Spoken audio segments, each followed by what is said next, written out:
So this video about the science and the art of persuasion is actually very interesting to me because it's shown up a lot in my life.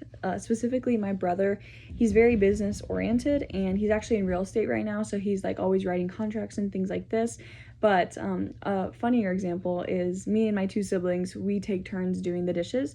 And my brother's 18 now, my sister's 10, so he's really not into doing the dishes as much. And my sister really doesn't have a lot of knowledge around the actual value of money, so he will like write contracts with her that's like, if she does his dishes for this many months, he'll pay her like $30.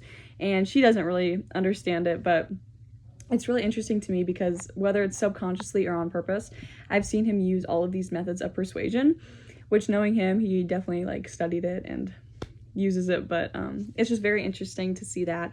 And then the degree on the wall is such a good example because that's so common. So many teachers at my school like display their degree on the wall. My ag teacher does, my math teachers do, and I just think that's a great way, not even that they're like purposely trying to show authority, but it really does kind of demand respect from people subconsciously. When you think about it, you know, you walk up to a desk and you see a master's degree on the wall, you're going to be more trust the person more. What I could do differently moving forward, especially in my leadership aspects of like clubs and things, it's a lot about delegation. So I am asking people to do things for me, or for the club more so, quite a bit. So these are actually very helpful.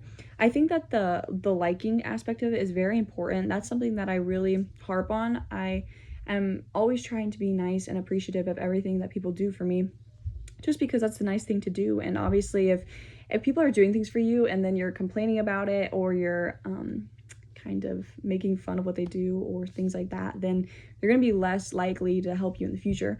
So I think it's important to be always thankful and respectful of the work that people are putting in, because for clubs and things, you're not gaining any monetary value from it, and really you're just asking for people to do more on top of their busy schedules. So for that kind of thing, to keep members loyal and to keep them wanting to help you, then it's very important to always be thankful and grateful. And that goes for everything, really, even in jobs and things like that. Even though you are getting paid, especially people who don't have title, I feel like it's very important to thank them for all that they're doing, because they need to know that they're also respected. And that goes back to the Chick-fil-A video, just being respectful and kind to everyone around you. And if you're employing people, that's always important. And in my nonprofit, actually, I'm going to start running a few different campaigns here pretty soon that are going to take cooperation from schools, from small businesses, from a lot of different people. So this is actually very helpful for me in learning how I'm going to be able to apply that to kind of gain more traction around what I'm trying to do. And the consensus idea is actually very smart. My nonprofit has an Instagram.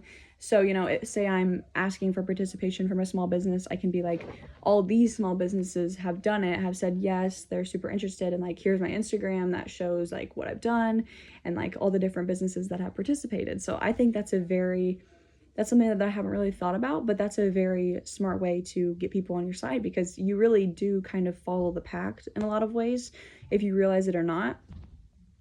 So yeah, I think this video was very helpful.